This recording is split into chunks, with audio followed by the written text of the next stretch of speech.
sat for like 15 minutes like, why is my camera so zoomed in? I was just like, it's just my whole face on the screen. And I realised that when you press record, it zooms out. It's been one of those weeks. Right, okay, anyway, let's get back to what I was actually talking about.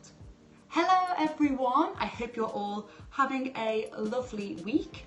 I'm here with a video on some of the traits that I think are essential to get through a PhD. Now, before I get to the actual subject of this video, I'm just going to give you a little rundown of the last few weeks of my PhD. It has been awful. I feel like the past few weeks have been really slow in terms of me getting stuff done. I had a week where I was just writing a report all week, which is good. I mean, it gives me direction of what I want to do next. It makes me organise myself. But at the same time, it takes me out the lab. And when I'm out the lab, especially at this point in the PhD, I feel like I'm wasting time, which is obviously not the case, but still, in my head, if I'm not in the lab, I'm not doing work. I want to smash out all the data I can so I can finish by like March next year and then just write. So yeah, that was a little bit frustrating. And then after that, when I actually did get back in the lab, things have just gone. I think because at the minute I am so tired, it is really affecting my work. I don't feel productive, I'm making mistakes and I can't focus. Altogether in the lab, that adds up to experiments failing. I don't have time for experiments to fail. I don't have the time. I just put on a big experiment a few days ago and came into the lab yesterday to find that my cells were contaminated. I've never had a cell contamination before, ever. And the one time when I get one is when I've put on a big experiment, which means loads to my PhD. It's just so frustrating. The reason I am knackered at the minute is because I'm actually not living in London. The house I live in London with my amazing sister has been under renovation for a few months. So that means I've been commuting in from Oxford. Now, Oxford and London aren't that far apart on a map, but commuting wise, it takes 2.5 hours to get in and 2.5 hours to get home. So I'm spending 5 hours a day travelling. Because of all this travelling, it means I'm getting into work later than I usually would, having to stay later than I usually would, and really not having any time for myself outside of that. I'm hoping once I get back into London, I can fall back into a good routine of getting into work early, being positive, being energetic, and just getting on with my lab work. Fingers crossed.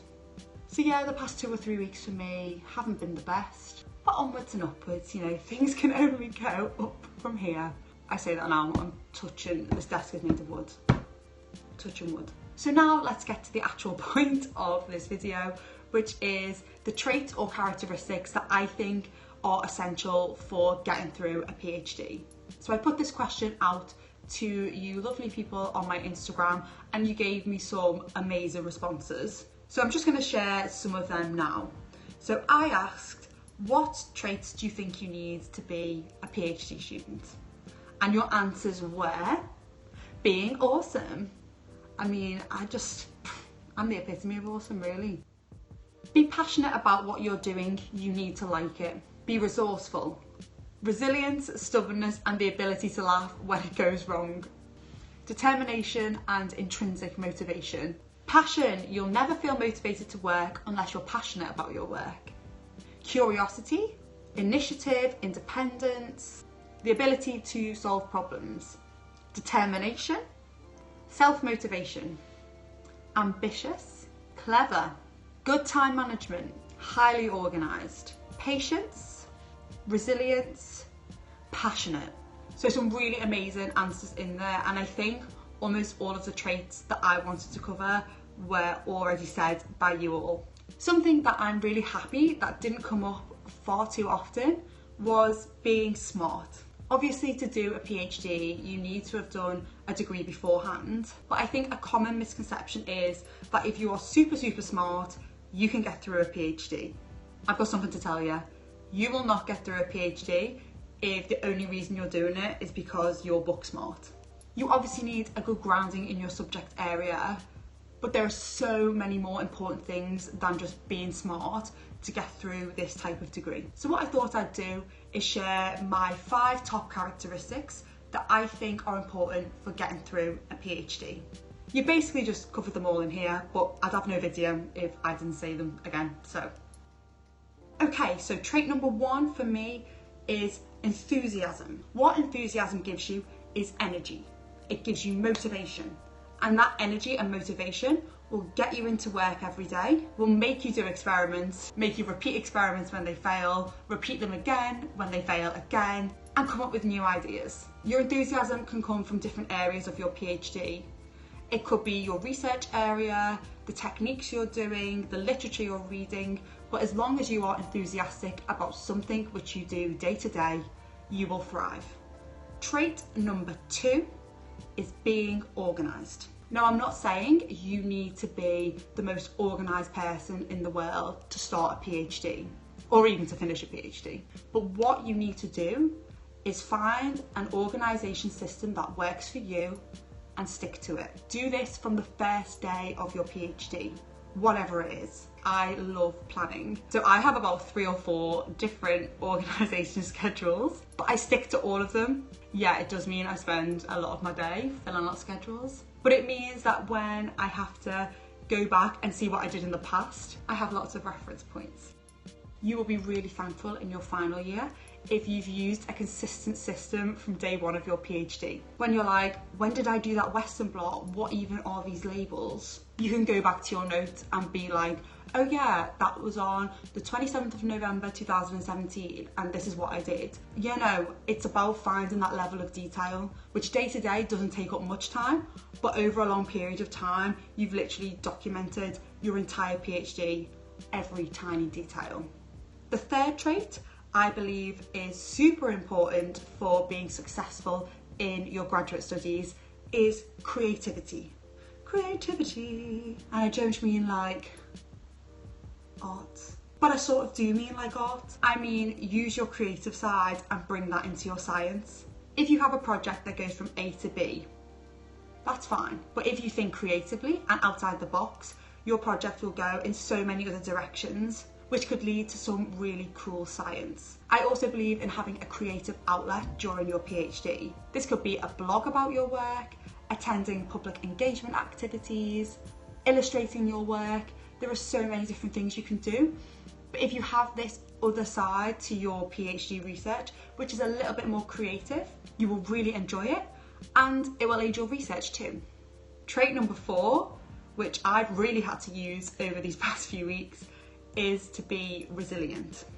During the many years of your graduate studies, you will be faced with hurdles, and not just hurdles, you'll be faced with fences, big brick walls with spikes on the top of them, which you have to jump over. And the only way to do that is to have resilience. What resilience means is to be able to recover from something tough. Like I just explained at the beginning of this video, I've had a shocker of a few weeks, but that is the way of life, and especially during a PhD. Things go wrong more times than they go right. And in order for you to keep going, you have to be able to acknowledge what's gone wrong, but move on from it. And finally, the 5th trait, which I believe is the most important for getting through a PhD, is to be passionate. I differentiate enthusiasm and passion because I believe that enthusiasm gives you that energy and that excitement about your work, but passion is something from within you. Passion is what drives you when your enthusiasm dwindles. If you're doing an experiment over and over again, no matter how enthusiastic you were to begin with, that can go. But with passion, it's so deep-rooted that even when your enthusiasm is at a low, you will still keep coming in and keep trying. For me, my passion comes from my want to learn more about Alzheimer's disease.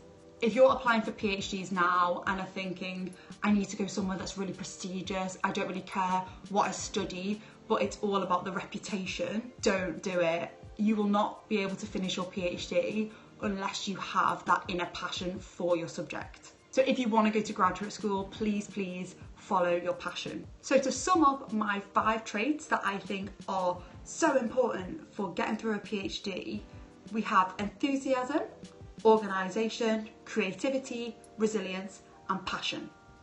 Those are your 5. If you have all of them, you're going to make a fantastic PhD student.